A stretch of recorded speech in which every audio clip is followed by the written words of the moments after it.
No LUTs, no plugins, no extra downloads. I'll show you how the free version of DaVinci Resolve already gives you everything you need to calibrate your footage. We're going to focus on how you can develop your own calibrating style. Let me just show you how straight away. Take a look at this shot I filmed the other day. Looks alright, but it's flat and it doesn't say much. So let's give it some energy.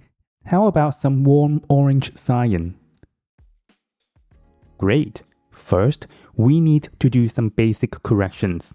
Start by converting your log footage with CST or DRT. Then adjust the exposure and the overall contrast right after. I've already covered color corrections in depth in previous videos, so if you need a refresher, links are in the description. In this video, we will focus on creative grading after correction.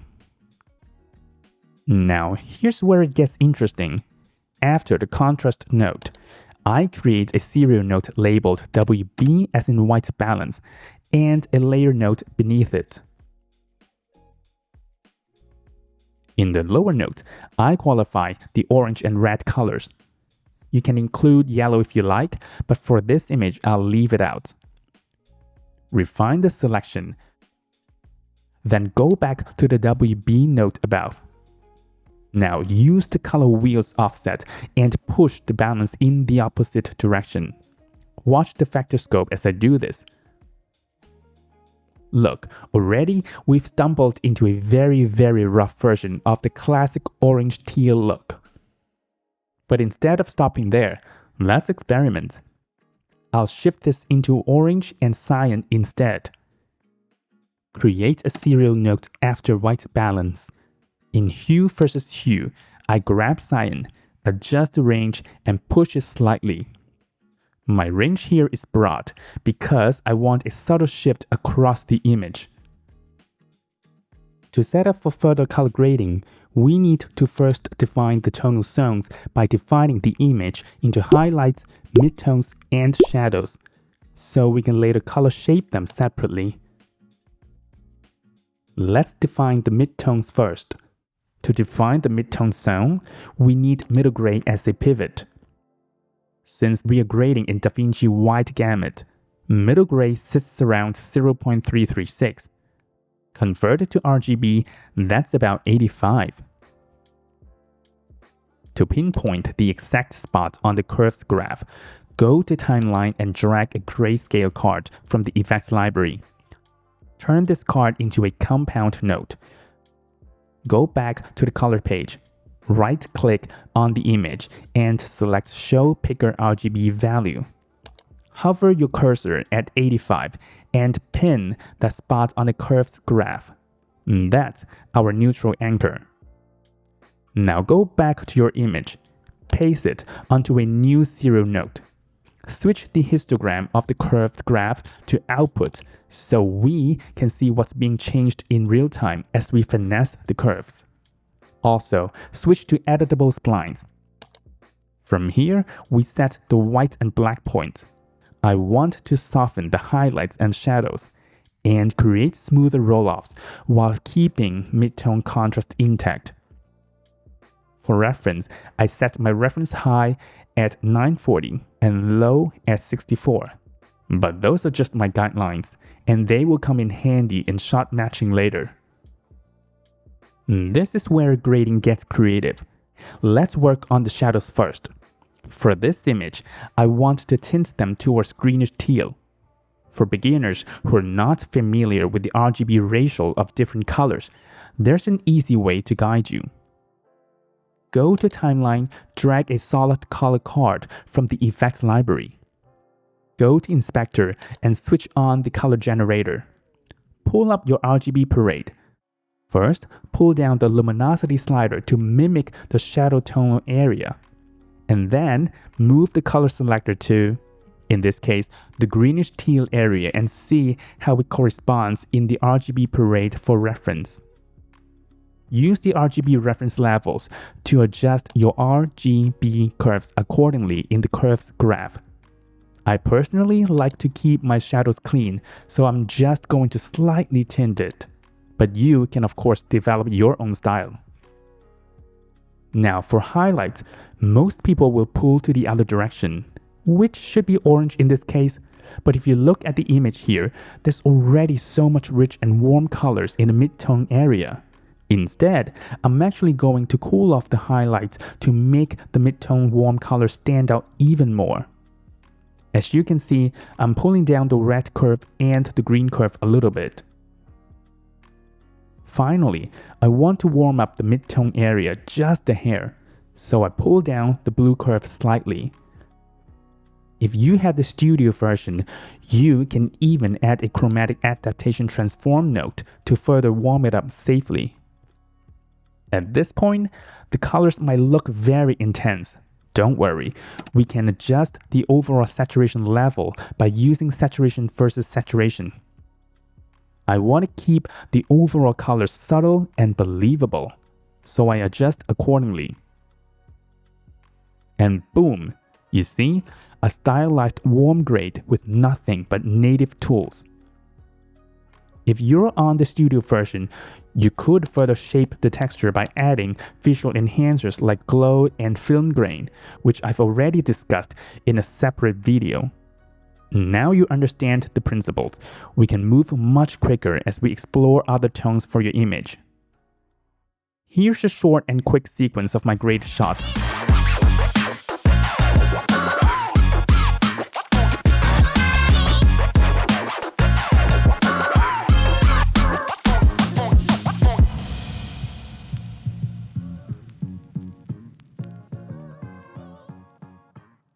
Color grading can make any shot cinematic. When people say cinematic color grading, it can be a little misleading. To make a shot truly cinematic, you need way more than just color grading.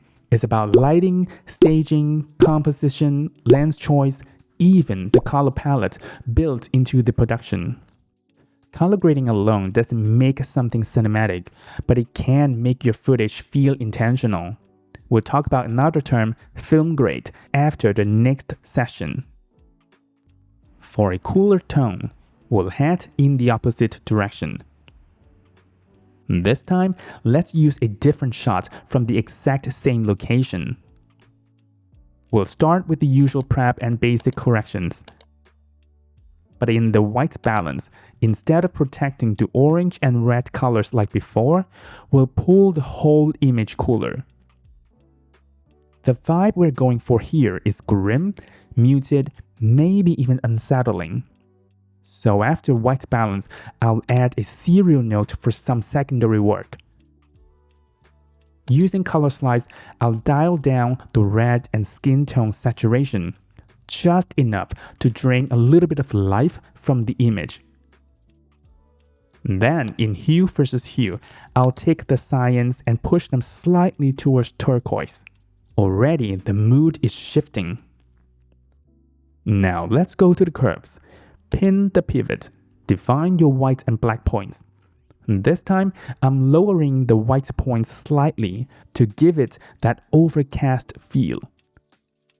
In the shadows, I'll add a subtle green tint. In the highlights, I'll push towards a greenish cyan. For the midtones, just a small adjustment. Drop the luma slightly, not too much, or it will crush the exposure. And nudge down the red and green curves to lean the mid towards teal. Now compare the before and after. The shot instantly feels colder, moodier, even a little haunting. From here, you can fine-tune. A touch less saturation, CAT, maybe add texture or grain to seal the mood. With just a few adjustments, you can take the same scene and create a totally different universe.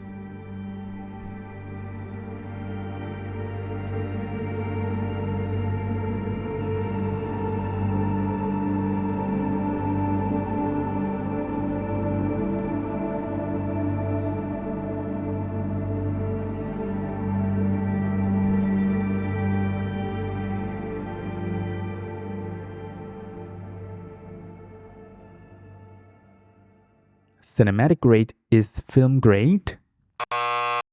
We've already talked about the term cinematic. That's about the overall experience. Filmic, on the other hand, literally refers to the look of physical film. Different film stocks have their own subtle signatures. If your image looks filmic, it just means it resembles something shot on film. Although they're not the same thing, color grading can enhance either one. And on that note, let's move on to the neutral tone. Neutral tone, it's more of a clean, natural look, without unwanted color casts. For this example, I'm using yet another shot from the same location. After the usual quick prep, I'll protect the orange and red tones in white balance. Then pull the offset wheel just enough to strike a healthy balance between warm and cool. Next, in secondary adjustments, I'll nudge the cooler tones towards teal to counterbalance the warmth. Then moving to curves.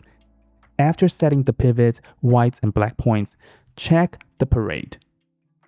To achieve clean shadows, the 3 RGB channels should line up evenly. The same applies in the highlight, so your whites actually look white. Midtones can be adjusted too, but as always, they're sensitive. And here's the result. Neutral doesn't mean flat. It can be realistic, balanced, and still full of color. The possibilities are really endless just by finessing these combinations. But as you can see, even the free version of DaVinci Resolve is more than enough to achieve virtually any look you want. Here's a quick bonus. Let me show you how to shot match images from 2 different locations in DaVinci Resolve. First, prep your footage and bring it to a clean, neutral base. Make sure the general contrast is in the same ballpark as your reference. Then, fine-tune color shifts. For example, in the reference shot, the blues lean towards cyan, so here we'll nudge the similar colors in that direction. Now copy the grade from the reference shot as a starting point. Then refine the white and black points as well as the roll-off intensity until they feel consistent. Also, balance the color grade across highlights, midtones, and shadows. Finally, check the overall saturation. In the reference shot, the colors are rich but not overly punchy. In this working shot, the yellows pop too much. So we use saturation versus saturation after curves to dial it back. Now both shots feel like they belong to the same universe, even though they were captured in completely different locations. Now it's your turn to develop your style and build your own grade. Leave your questions in the comment section below. Happy grading, and I'll see you in the next video.